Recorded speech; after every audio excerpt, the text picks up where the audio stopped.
You're listening to Opera Box Score. Let's get ready to rumble! Wherever you are, however you're listening, it's America's talk radio show about opera. It's Opera Box Score.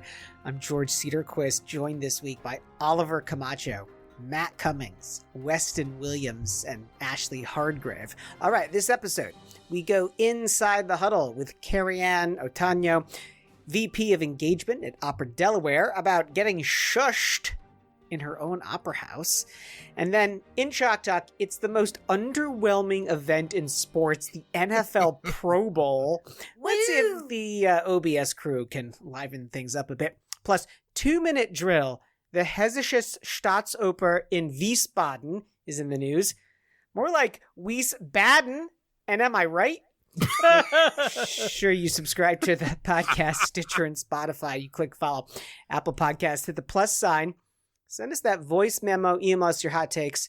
operaboxscore@gmail.com. Listener mailbag getting quite a few hits recently. You're going to get an OBS beer coaster and an OBS lapel pin just for sharing your own hot take. We've got a full house on the show this week, which is awesome. Oliver Camacho. Hi. Hey. You make it sound like the listener mailbag is like a target and people are shooting at it or something. I'm just surprised by the pickup. We have all this. It's because of PJ. And then who was last week? Woody. Yeah, Woody. they're. And I got another one today. Really? From West Virginia. Yeah. Are you reading it today? No, we're gonna save it. Okay, cool. Sorry, West Virginia. For so many reasons. You'll have to tune in next week. Matt Cummings. Hey, I'm back. I've fully circumnavigated the globe since I last saw you all. You did it! I did. I flew Chicago to Frankfurt, to Bangalore, to Delhi, to Tokyo, back to Chicago. And then you had like food poisoning when you got home, right? Well, and then it turned out to be like an actual illness that knocked me out for like a week and a half. And you sound surprised, Weston Williams.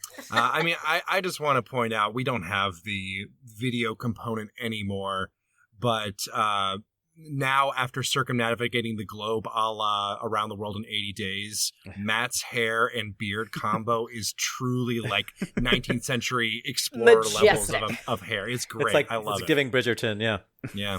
Phineas Fogg over here. Ashley Hardgrave.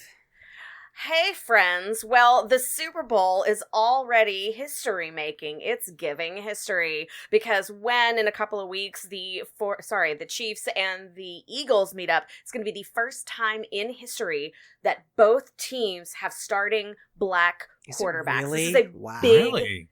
GD deal. Patrick Mahomes and Jalen Hurts are going to be at quarterback for both of the teams in the Super Bowl. This Patrick is very funny. Mahomes is black? Honey, yes. Where you been? Yes, he is. Mahomes and Jalen are going to be starting. It's already a very exciting start to the Super Bowl hype, which is going to now last for 2 weeks. What about Joe Burrow? What happened to him? First of all, Joe Burrow and I are very much in love, and he last night was really hard for both of us. I can't tell you how much I felt I needed to comfort him after his heartbreaking loss to the Chiefs. And I don't want to say the game was rigged and that the refs were paid, but when my man has that many sacks, I'm a little... Sacks. You're going to have to take it up with enemy of the show, Tobias Wright. Oh, my goodness. Well, now that my fiance and love of my life and father of my non-existent children, Joe Burrow, and I are very much in a committed relationship, Tobias and I will have stuff to discuss. So yesterday, we record on Monday, folks. Yesterday, Novak Djokovic claimed his 22nd Grand Slam title, tying for most in the Open era male with Rafael Nadal, only surpassed by Serena Williams with 23. Yes. As expected, Novak Djokovic just raced to the finish, destroying everybody in his path. And I have to say, yesterday I was watching. I got up really early to watch. I mean, it started at 2:30 local. I set my clock for 6 so that I could skip through commercials and make it to church on time. When he won, he broke down and he started crying. I've never seen him cry before because he's good. More men should cry in sports. Good. He's a robot, as we know, but he really like had this thing to say to the audience after he had his little moment. about how this one means the most to him because of what happened last year. Basically shaming the Australian Open tournament. Because of what happened to him with actions on his part last year. Right. He has no ownership whatsoever Just in as a that. reminder, Good job, Jokey. He was kicked. He was deported from Australia last year because he's not COVID vaccinated. He wasn't allowed to play at the U.S. Open for the same reason. The points from Wimbledon did not count for anything because Wimbledon did not allow Russian players. So they was taken out of the drawing, out of the point tabulation for the ATP year. And if you remember, the year before was the year that he accidentally hit a linesperson by hitting a ball behind him, and it went in the linesperson's throat. So he's had a pretty dramatic couple of years. So yeah, and only some of it he did to himself. I like I said, I used to be a fan of his when he was a new player, but then he became the robot, and I just lost interest. And I suddenly feel maybe he is human after all. He's not an AI of a tennis player. It's all a marketing ploy. ChatGPT is crashing. My story was that Chicago might be getting a Division I football team at Chicago State. NFL alum Howard Griffith even supporting that. So, gone are the days of Alonzo Stagg at University of Chicago. Of course, Northwestern is in Evanston. It's D1, but that doesn't technically count. So, wow, raising the standards here in Chicago college football. D1, baby. See if that happens. Let's talk some opera. Huddle up. Let's go inside the huddle. After performing at many of the opera houses on her professional bucket list, Kerriann Otaño transitioned into administration, beginning with a role in the admin team of Opera Neo, then as marketing manager at Opera Memphis, and now as VP of engagement for Opera Delaware. She approaches the art form with energy, excitement, hype, and fun that we hope to see out of all of our administrators. Kerriann's joining us right now from Wilmington, Delaware. Hi, Kerriann. How are you? Hi, I'm so good. You have such a great voice for this. Thank you. Oh, you're talking to Ashley. Thank you. I've also been told I have a face for radio. So thank you.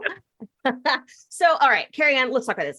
I found you through your social media presence. First, you're we follow enough of the right opera people on the gram that I ran into, and I was like, oh, she's fun. Oh, she knows what she's talking about. Oh, she works for opera. This is so exciting. So when you look in your socials, when we're looking on YouTube, Facebook, whatever, you radiate this people personness, and you have this legitimate energy and love for opera. So if you need to convince somebody to get into opera, this art form is worth just being a part of and being a fan of, what do you tell them? I think that the most important thing about opera and the arts in general is that human connection.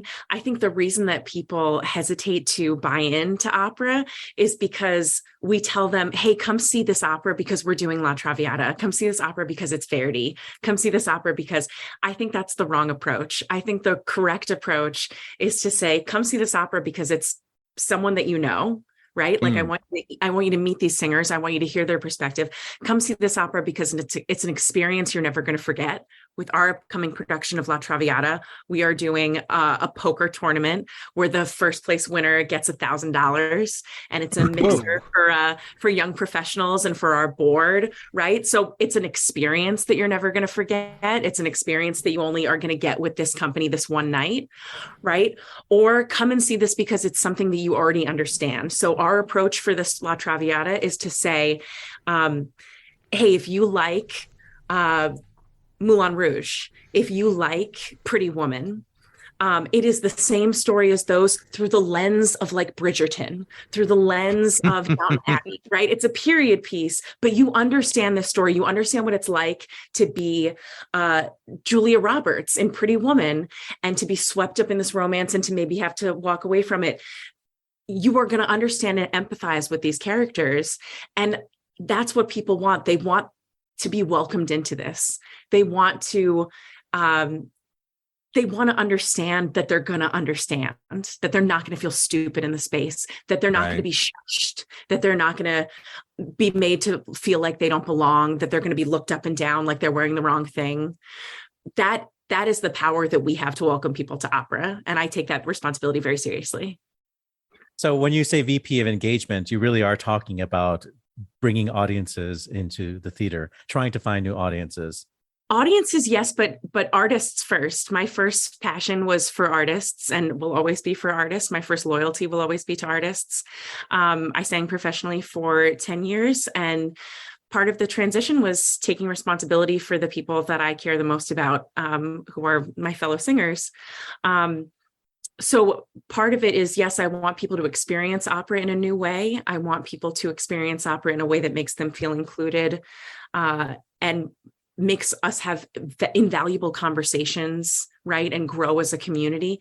But I also want us to experience opera that is meaningful for the artists who are making the opera, and it's not plug and play. I want artists, opera singers, to be a major force in the collaboration and deciding the programming that we're doing, deciding the stories that we're telling, so that you can be ambassadors out in the community to relate to people. So yeah, it's kind of all of that. It's kind of, if I can be honest with you, my whole personality is opera, and like fixing opera and talking about opera, because I love it and I love singers. So tell us about Opera Delaware. What is the brand of Opera Delaware? And clearly you're the face of the brand. So if I were to just say, without even knowing anything about Opera Delaware, I would say it's young, it's vaguely ethnic. You are. Ambiguous. Absolutely yes, ambiguous. exactly. So I've never been to Delaware. I mean, tell us like what maybe the company is known for and where you'd like to see it go, what direction you'd like to see it going. Yeah, absolutely. So Opera Delaware is the first state. Fun fact. Yeah. And Opera Delaware is the 11th oldest opera company in the country. Okay, so I'm obsessed with this because when Opera Delaware was founded in 1945, it was founded by a bunch of local nerdos who were like, I want to sing Tosca, right? It was just a bunch of local people living in this community who were like, I want to make art with my friends. And they had some coin and they had a space, right? And they were like, opera matters to me. That's so dope. What a dope reason to start an opera company, period. Okay. Yeah. So Opera for All was like the idea of Opera Delaware when it started. And by that, they meant anyone can make opera. Anyone can be a part of that process. Mwah. I love it. Someone should chef's turn kiss. it into Yeah, this is an audio format, movie. so you have to go chef's kiss. Chef's kiss. You know what I mean? Like, it's so sweet. Now, as the company has evolved over time, we bring in talent from around the world, right? We cultivate talent. We work with people who live in this area, who live in Philly, who live in DC, right? So that they can be part of our community. But we also bring in talent from all over the place. So when we say Opera for All now, what we're talking about is who we're serving with the opera, right? It used to be Opera for All is like, we can all make it. And that was a very cute start for us. That was cute. It was cute. But now it's, who are we going to serve? We're going to serve everyone with these stories. And so part of that Opera for All initiative, part of that Opera for All message that we just announced today, a new initiative. We partnered with, we got sponsorship from M&T Bank, and Opera for All is a new initiative where any of the local nonprofits here in Delaware can get a specialty page on our website where they can access tickets for $10 off, for 50% off, or for absolutely free for anyone who serves in their organization. Oh, wow. And I'm going to tell you why. Because I don't support giving away free opera tickets, because I think it undervalues and it makes it seem like opera doesn't have a value, right? We are using complimentary tickets because when you claim these complimentary tickets, I send you personally from me, your friend Kerriann, friendly neighborhood vice president of engagement. I send you an email saying, hey, here's this survey. I would love to know your previous experience with opera. I would love to know what your expectations are based on what you've seen in the media. What do you think your night is going to be? What are you expecting, right? Where are you starting from? So that when you come to the opera, I know already how to cultivate that experience for you. No, I want to hear the rest of that, but just surveys to me are intrusive, and I'm trying to figure out what is your Kerriann Otaño beautiful survey technique. So charming. Listen, you're going to have to see it, because I honestly think that everybody just wants to be heard. I honestly think that. I think Case in point, this show. Right? Everybody wants to have a voice, and that is true for our audiences, whether there are existing audiences or new audiences. And so giving people the opportunity, if you speak to them from sincerity and not, on a sliding scale, and it needs that personal touch. Right. When we follow up with the interview after the show, that's an in-person, we're going to sit down and me and you are going to talk, right? So that we can figure out why it is that 80 to 90% of first-time opera goers don't come back. Do you know that statistic? 80 to 90% do not come back. Of people who go to symphony, opera, ballet, like that is a staggering statistic. And I think it's our fault. I think it's because we don't make them feel like they belong in the space. We don't make them feel like they're smart enough to be with us. We don't make them feel, we did an opera in the fall, and a woman was giving me dirty looks for laughing in the audience. Me. Yeah. Do you know who I am? Who works here? Who works here, right? Did you have like some identifier that you worked there? Yeah. Oh, okay. Yeah. So I had like a big button on that says, ask me about the opera. Okay. But as this, I share this story very openly because this was really, really important for me. This woman was a few rows in front of me. She kept turning and looking at me in the audience as I was laughing in this comedic opera that we were doing, turning and looking and glaring at me. And at one point she fully turned around and looks at me. And I turn and I'm just looking her back right in the eyes. And I said, Kerriann.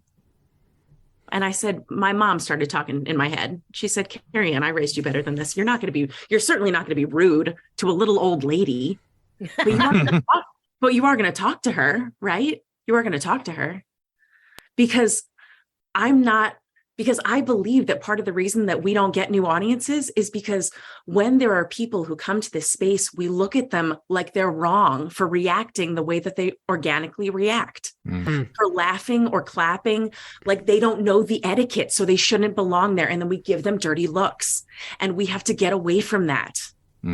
Right? So this story has a happy ending, and my job would be very happy that I'm sharing this story with you. Because I went up to this woman and I said, hi, I'm Kerriann Otaño. I'm the vice president of engagement. I noticed that my enthusiasm is distracting you a little bit. And she said, it is distracting. And I said, I absolutely understand. And I would love to offer you better seats closer to the stage so it won't be a distraction. But I also want you to know why we react the way that we do. Okay. Mm-hmm. And she's like, okay, because everybody just wants to be heard. Yeah. Okay. So I said to her, Opera Delaware is an artist-led company. This is how we show our respect and our gratitude for these artists, for the work that they're doing. It's a comedy. They want us to laugh. They want us to write. They want us to participate. We're part of the storytelling, and this is how we show them our respect. And she said, I thought that you show respect in the opera by being silent. I said, that's a common misconception, baby girl. Did you say baby girl to her? Yes, because everyone is my friend. There are no enemies. Okay. Everybody's just using the information that they have. Our audience is not wrong for being protective of the space. They think that they are being protective for us. They think when they say these things, that they're being protective of this art for us. We'd have to re-educate all of us. They're not bad people. They're great people. She was doing it because she loves y'all, because she wanted you to feel respected as artists. She thought I was being disrespectful. It blew my mind. I said, what if we just have conversations and assume that everybody is doing the best with the information that they have? Yeah. I'm glad that the story ended that way. I was thinking of a different ending, and that was a much nicer one. No. Only good stuff. Good stuff. I mean, we're so quick to assume that someone is the villain in the story. Right. Yeah. Administrators we're so quick to assume that boards understand what a singer's life is like, or that administrators understand what your experience is. If we can't talk to each other candidly, if we can't talk to each other, we can never grow. We can never get any better than this. And we're going to keep shouting into our own echo chamber about like, why doesn't it get better? You know? Yeah. But if we can talk to these people, if the boards and the artists and the administrators can talk, and the new audiences can hear from artists, like imagine how much more connected we would all feel and how much more meaningfully we could make art that would actually matter to people. Yeah. This is an audio medium, but you can't see me, listeners. I am waving my arms Muppet style out of excitement for this.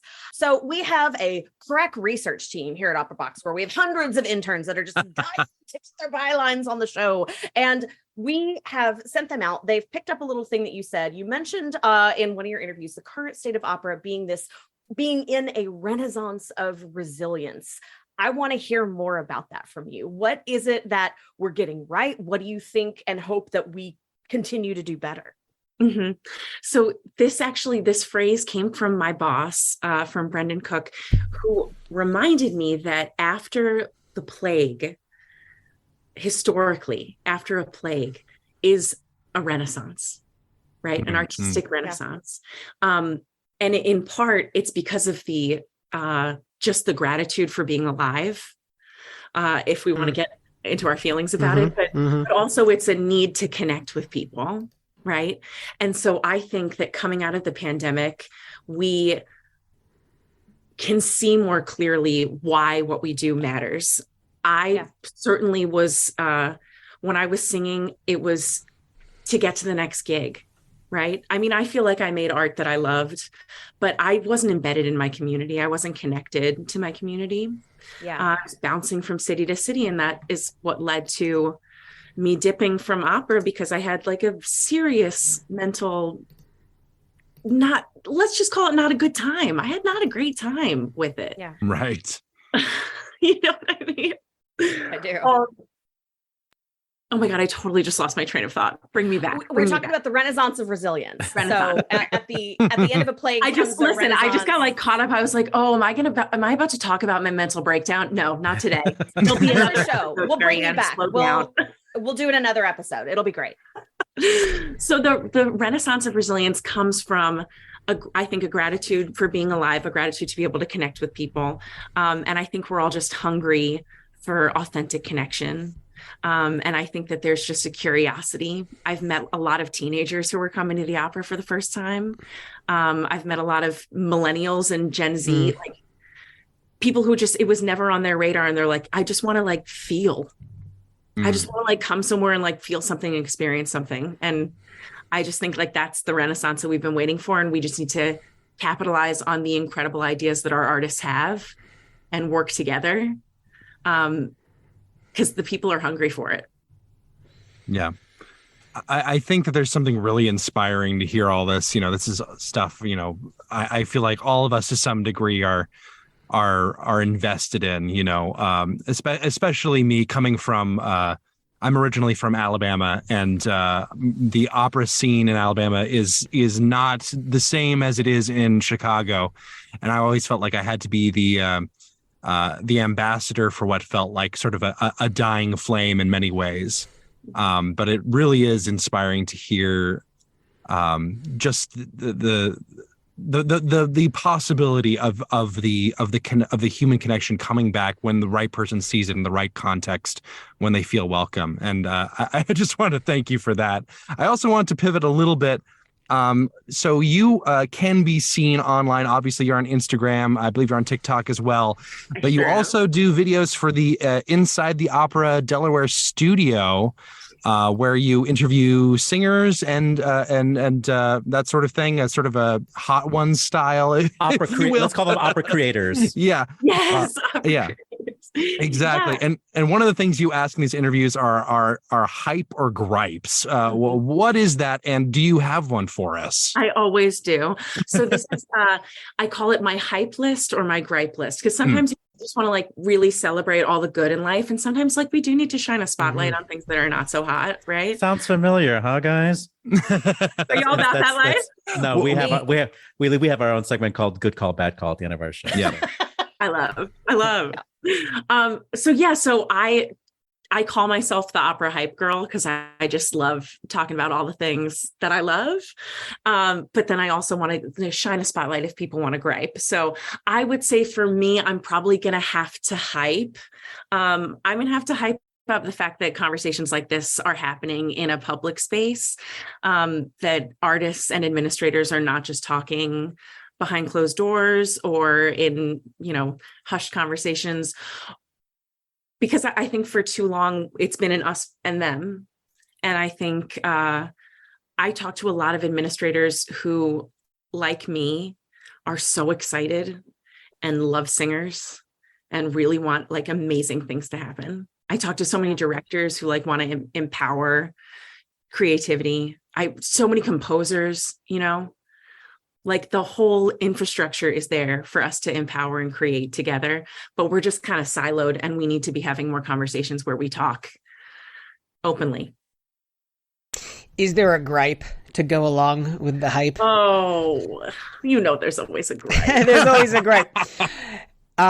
Before we wrap it up and let you go, Kerriann, Delaware has no pro sports team. So where do you get your sports fix? Where do you get that sports connection? I'm a bit of I don't know if the term is leech. Like I just kind of latch on to whatever, a barnacle. I'm a beautiful. Okay, that's better. That's better. Or a zebra mussel. Barnacle. Thank you.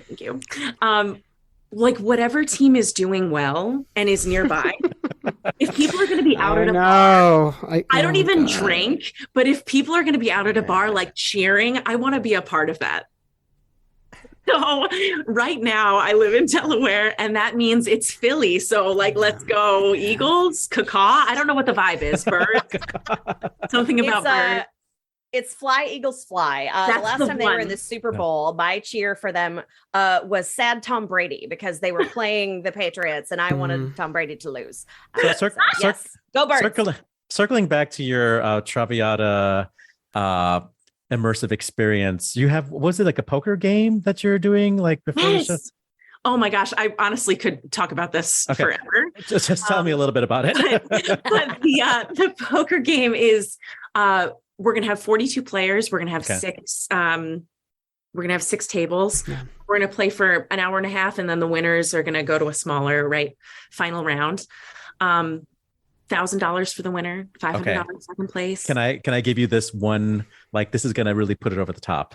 Oh my God, I'm ready. Let the winner go on stage during the gambling scene and shove money at Violetta, That's actually a great idea, Oliver.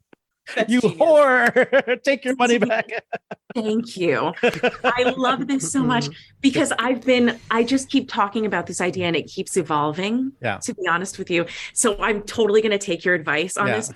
I was just with friends the other night talking about how we should make it, a young professionals event that people can spend like $20 and come watch a bunch of people play poker and like have this fun event. Yeah. So I feel like just by talking to people, ideas get better. I was sort of kidding because it's a horrible moment in the opera. I would love it personally. I think it'd be great if you have like somebody who's like an incel, like is really angry at women,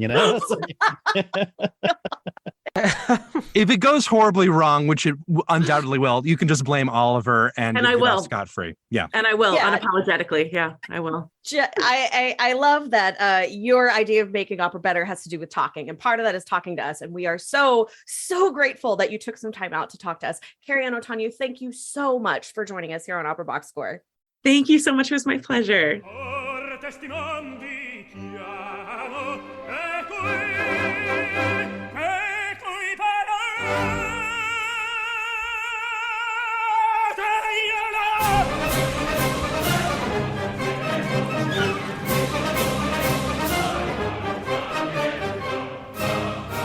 I don't want to be overdramatic, and I don't want to oversell or take a victory lap, but I told y'all she was awesome. She was. She should definitely be a regular on this show if she has time. Yeah, she was great. It feels like she's going to take over a large portion of the opera world, and I mean that in the best, nicest, most wonderful way. Just so fantastic. Just coming for your spot, Oliver.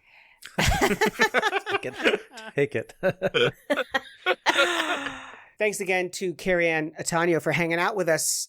Hey, everybody, make sure you subscribe to our podcast on Stitcher and Spotify. You click follow, it's that easy. Apple Podcasts, you just hit the plus sign.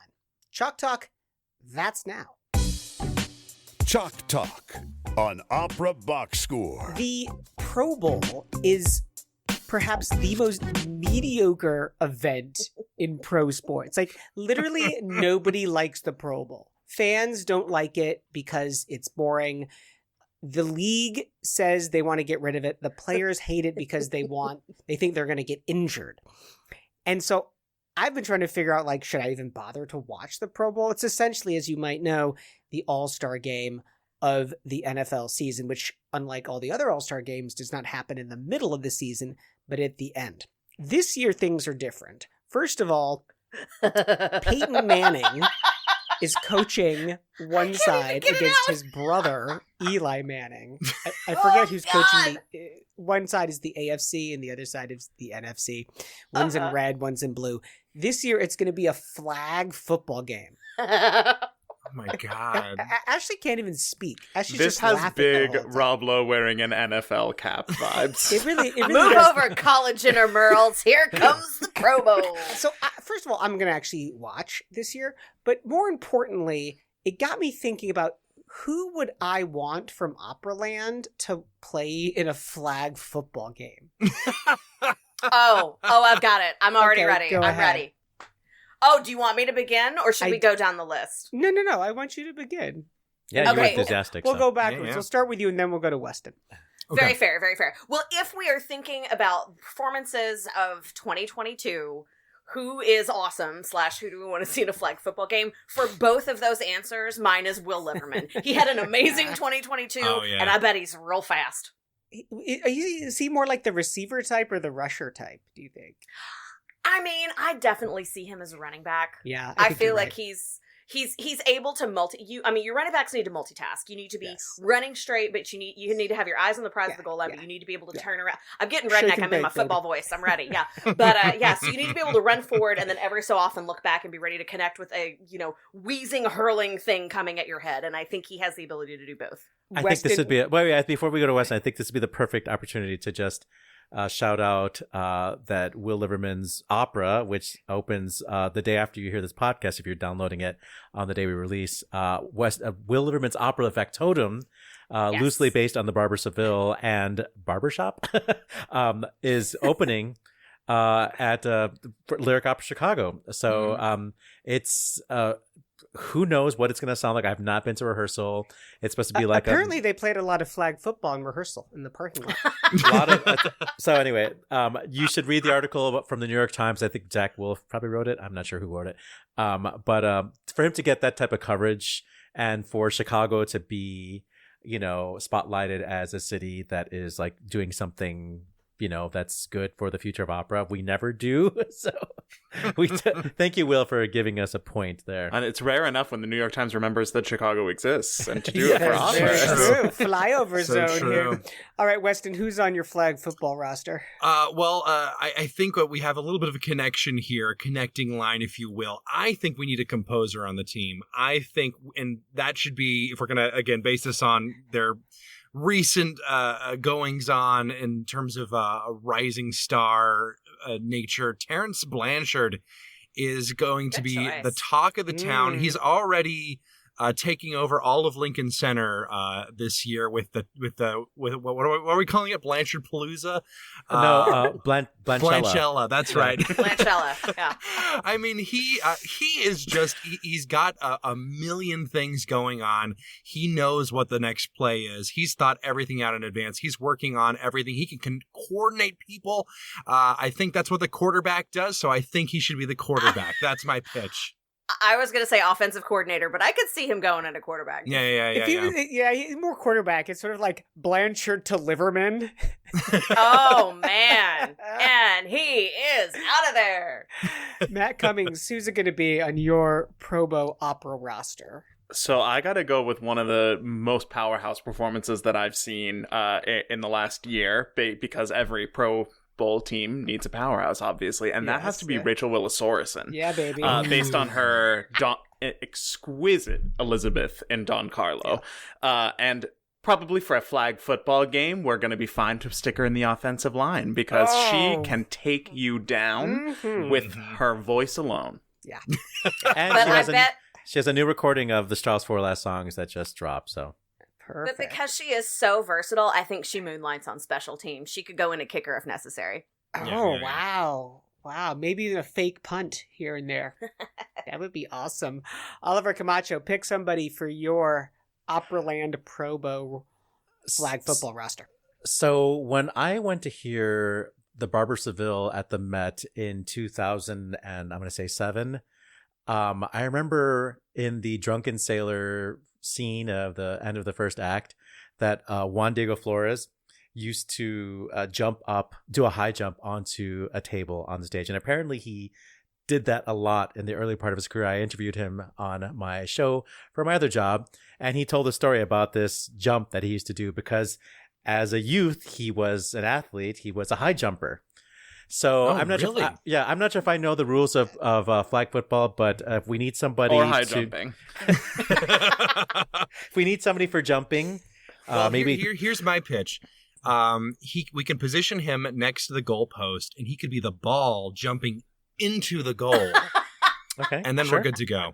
Yeah, but we want to keep him. Really also knows the rules of flag football. I know the rules of football. We just want to keep him safe though because he has to sing a recital tomorrow. I mean, let's hope he doesn't get injured. I was going to say he could go in at wide receiver because wide receivers need to be able to jump out in front of everybody and get away so that they're ready to catch. So I could see him being a wide receiver. Just don't put him in as tight end because he would get demolished. Nope. Those scores aren't going to last. I almost feel like he's on injured reserve before anything else happens. Yeah, you can't cadenza your way out of that. Very true. My pick for the Operaland Pro Bowl roster would be director Mary Zimmerman. Oh, nice. She was my mentor when I was in graduate school. We're really going through the looking glass. I like her very much. Oh, Matthew coming. Didn't like it.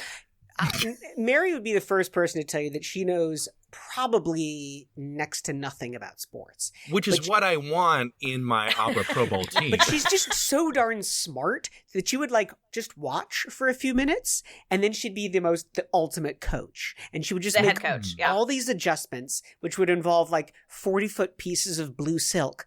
And then she would take over. And all right, everyone, run the family photo play. Quick, Gossamer 2-6. Oh my goodness. We will see how this Pro Bowl turns out. I don't think I could handle it anymore. Is this fantasy football? Did we just do a fantasy football? We did fancy football, not really fantasy.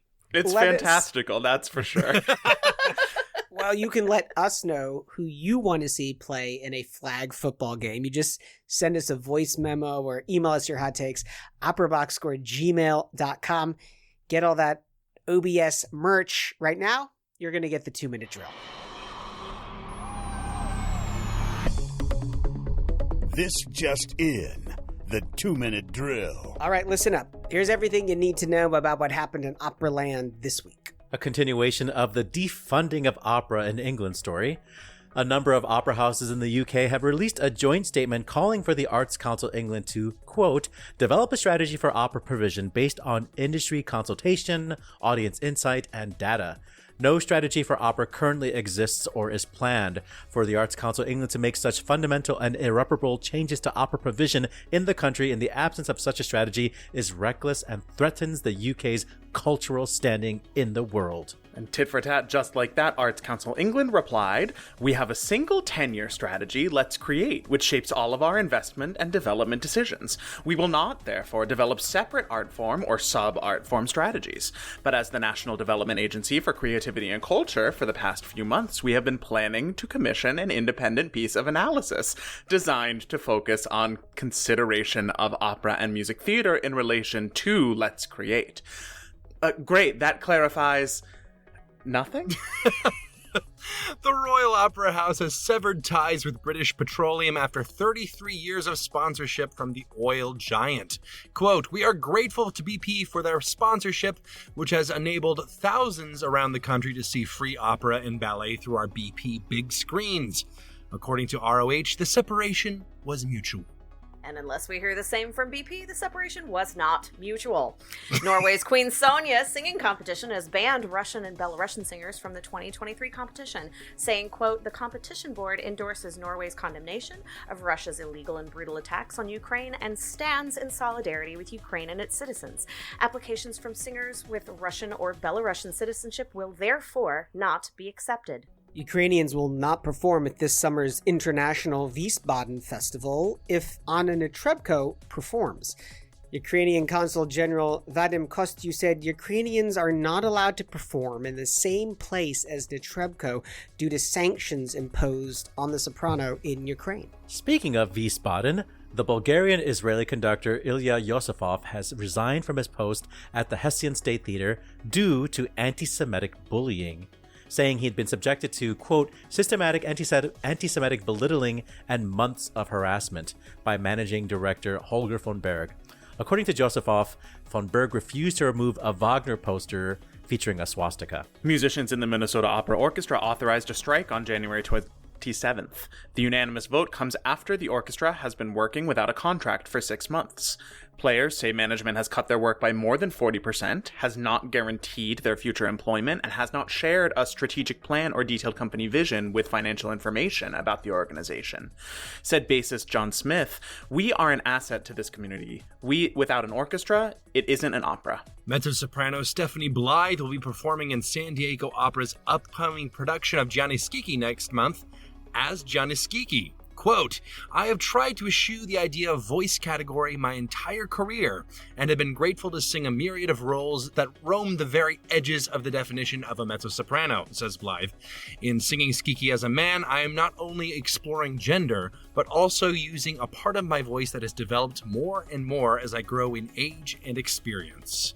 The National Children's Chorus is teaming up with their newly appointed opera program director, friend of the show, Jonathan McCullough, to launch the organization's new Vale Opera Camp initiative and Opera Vocal Studies program.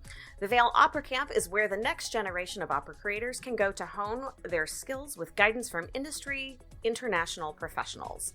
This season, the NCC is opening enrollment to grade school and high school students across the country and is actively looking to recruit young artists interested in opera for this summer. In trade news, Italian conductor Michele Spotti has been nominated as music director of Marseille's Opera House and Philharmonic Orchestra, succeeding current music director Lawrence Foster this fall. On the disabled list, the Teatro San Carlo has announced cast changes for its productions of Damnation of Faust and Anna Bolena. Friend of the show, Charles Casanova, will be replaced by John Osborne, and Anita Rachvelishvili will be replaced by Daniela Barcelona. And in Anna Bolena, Annalisa Stroppa will replace Alina Garancha in the role of Giovanna Seymour. And we are on Juan Diego Flores' watch.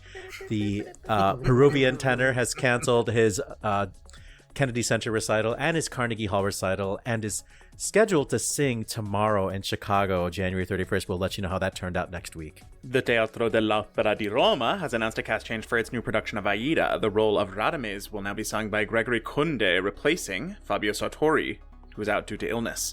Houston Grand Opera has also announced a cast change for its upcoming production of Salome. Laura Wilde will now sing the title role, replacing Amanda Majeski. Exit stage right. Vladimir Gorokov, deputy artistic director of Moscow's Helicon Opera, has died of a heart attack. He was 47. In 2021, Russian President Vladimir Putin gave him the Honored Worker of Culture of the Russian Federation. Spanish baritone Enrique Serra has died at the age of 83. In 1966, he debuted at the Grand Teatro de l'Essieu as Morales in Carmen and sang roles at the theater every season until 2007. And on this day, January 30th, in 1654, Cavalli's opera Ciro in Venice... no, that doesn't make any sense. In 1654, Cavalli's opera Ciro premiered in Venice. In 17... Because it could be one of those operas like Ciro in Babylonia or something like that. Right. Yeah, Jeff in Phoenix, yeah.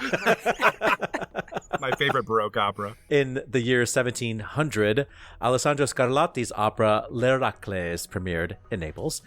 1773 saw the first performance of Giovanni Paisiello's Sismano nel Mongol, not in Mongolia, but in Milan. In 1796, Niccolo Antonio Zingarelli's opera Giulietta e Romeo premiered in Milan. In 1838, Donizetti's Maria di Rudenz premiered in Venice. In 1917, one for Weston Zemlinsky's A Florentine Tragedy at the Hoftheater premiered in Stuttgart, not in Hoftheater. I don't know what I'm saying. Not in Florence. And in we say happy birthday today, January 30th, to baritone Gerald Finley, Canadian baritone, born in Montreal. And that's your 2-minute drill. Batter my heart, 3% God, that I may rise and stand, or throw me and bend your force to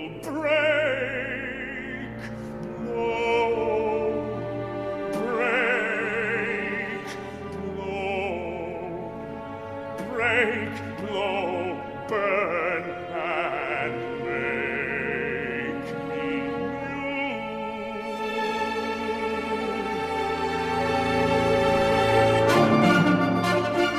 And closing that segment out with yet another one for Weston. That was the birthday boy himself, Gerald Finley, singing Batter My Heart from John Adams' Dr. Atomic. And that recording comes from the Dutch National Opera with Lawrence Rennes conducting. I didn't know he was Canadian until today.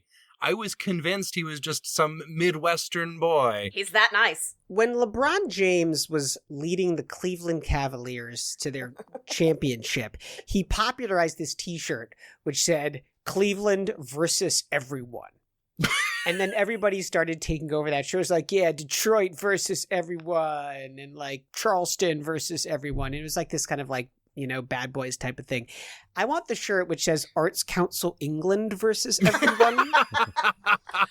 George, they have a plan. They have a plan. They don't have a plan. Let's create. They have about as much of a plan as Brexit was a plan.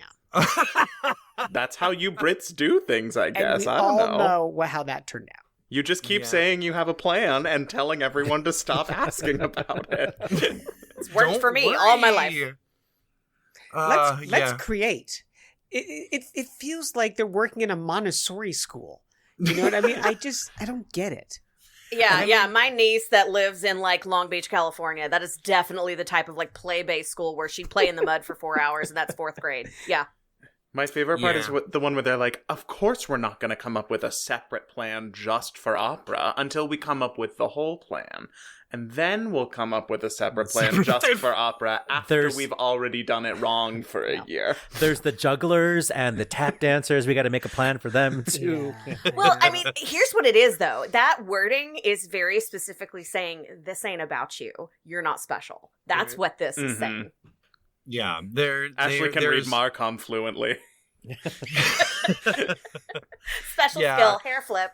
I do think that we've been talking a lot about and really applauding everyone over in across the pond who is still raising a stink, and the fact that Arts Council England did feel the need to reply instead of just ignoring it feels almost utopian by U.S. standards, perhaps. But they are not giving much quarter here. So we'll see what happens. And we'll see what happens, too, especially given that, you know, between Arts Council England's funding cuts, now ROH has lost British Petroleum. Oh, no. No. They told them to get lost. They told them to get lost. They realized that they couldn't be taking, like, blood oil money anymore. And that it wasn't worth it. So I actually back that decision. Oh, right? I absolutely do too. I want to be totally clear on this. Most people do, yeah. The article's at least the article I read is a little unclear as to whether that was the reason, but I think that's probably even if it wasn't the reason, that's the reason that I would give if I was in the PR department at ROH. Obviously, there's a big push right now all over the world for universities, arts organizations, everywhere to divest from oil companies due to climate change, which is absolutely what they should be doing. Okay, so there's a bigger conversation that we can't have here, but maybe we should seed it for the future. That opera has always been tied to old money. Right. And right now, as we're trying to, diversify our donor pool, where do we go? And like in New York, it's like the Koch brothers, in Chicago, it's Ken Griffin, who just left Chicago It's Barry Side. Yeah. And now he's like taking all his paintings with him. You don't get any of this art anymore because I'm leaving, So we've always had to like look the other way when we accept this money. And if we are going to try to get like whatever the Obama strategy of getting $40 from everybody, we're going to need $40 from everybody. And as Kerriann said earlier, people don't feel welcome. People don't feel like opera is for them. And that's the problem we got to fix. So it's a big problem. And I'm willing to take big problem. You're welcome, everybody. That's how you do. Try the veal. I'm here all night. Tip your That's how server. you do. What is Wiesbaden? Yikes. Okay, just as a point of information, so displaying Get a your drink ready, swastika everybody. in Germany is a federal offense. Yeah. So like That's- what that person is doing is illegal. Which would also be like, it wouldn't be just like, oh, it's just a piece of war memorabilia. Like, no, if this story is true, that person is knowingly putting a swastika up next to Wagner. I mean, the symbolism is very on the nose there. The story, according to the article, is that the poster is from a lecture series that was about Nazi anti-Semitism, but that does not necessarily explain why he was hanging it in his office and wouldn't take it down when people told him it made them uncomfortable. Because it was like a also- private space, maybe. And the also- series was from like 2017, so like this is a 5-year-old concert poster. Yeah. And also, it has a swastika on it, which, again, no bueno in Wiesbaden or anywhere around there. That And if will your get you Israeli arrested. coworker is like, yo, maybe Take I that don't want down, to see yeah. that. It's not, Now, it's not hard. on the flip side, because I've worked at the theater in Wiesbaden, and Drink. it has a really good cafeteria. Well, that makes everything better, doesn't it? They have beer on tap in the cafeteria at the Actually, that does Staatstheater make in everything Wiesbaden. better. It really does. Yeah. Except for a hostile work environment. That's Oh, true. my God. Last call, everybody, before we wrap this show up. Hearing none. Good call. Bad call. On Opera Box Score. Wow, the silence was deafening. It's like none of my colleagues were speaking. It was I'm getting wonderful. hangry, so Yeah. Okay. Good call, bad call. We're going to wrap it up. Oliver, you get to go first. Well, we have a little audio for my good call, which comes to us from friends of the show, Opera Philadelphia. Apparently, during a rehearsal of Carmina Burana, which is part of their upcoming performances, the Opera Philadelphia chorus broke into a rendition of Fly, Eagles, Fly. So what a perfect way to tie in sports and opera. Here is a little bit of Opera Philadelphia chorus.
Let's just be super clear that if the Eagles win the Super Bowl, Philadelphia fans will be more unbearable than they usually are.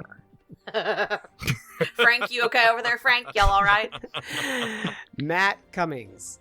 My neutral call is more of a call back to our 2-minute drill, which is that I am supposed to go to that Juan Diego Flores recital, and by the time this comes out, I either will or will not have been there. Love that based on whether it cliffhanger. happens. You know, I'm giving the pre-concert lecture. You should come attend that. Aw, that's Yay. awesome. God, look at this synergy on live Yeah.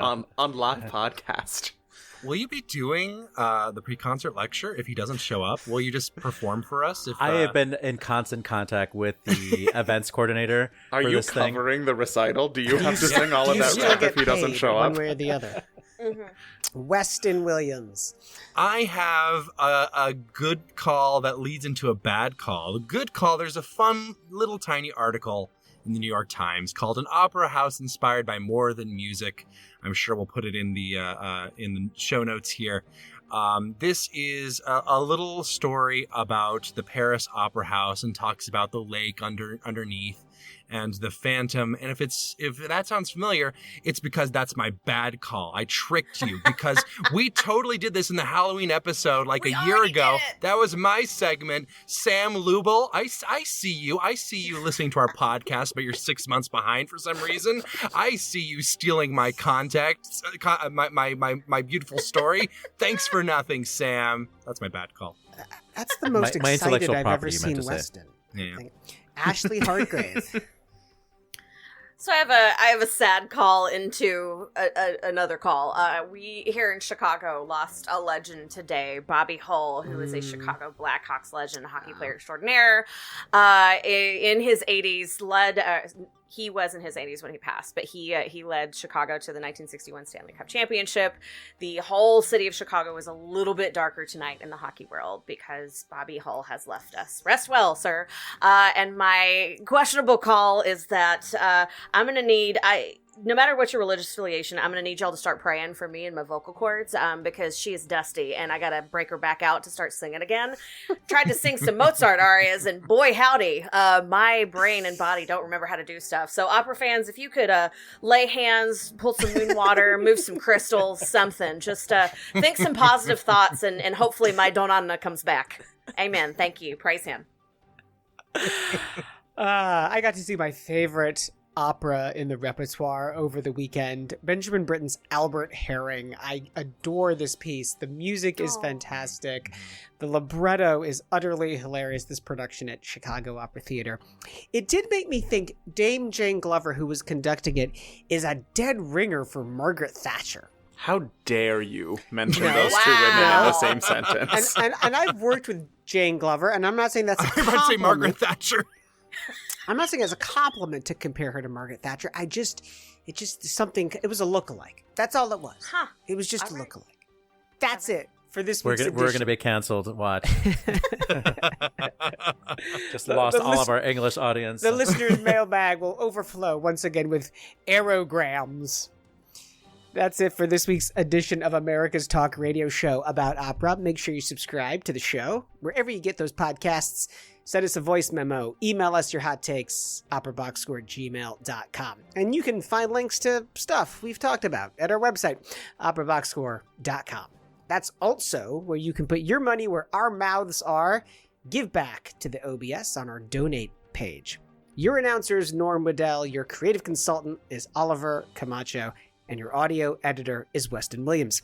For co-hosts Matt Cummings and Ashley Hardgrave, with guest Kerriann Otaño, I'm George Cedarquist, asking you to continue the conversation about opera at a high-stakes game of poker. We're back with an all-new show next week when we get you ready for the Super Bowl, and no, we're not going to predict a winner. Plus, you get more opera headlines, more hot takes, and more Let's Create. Join us.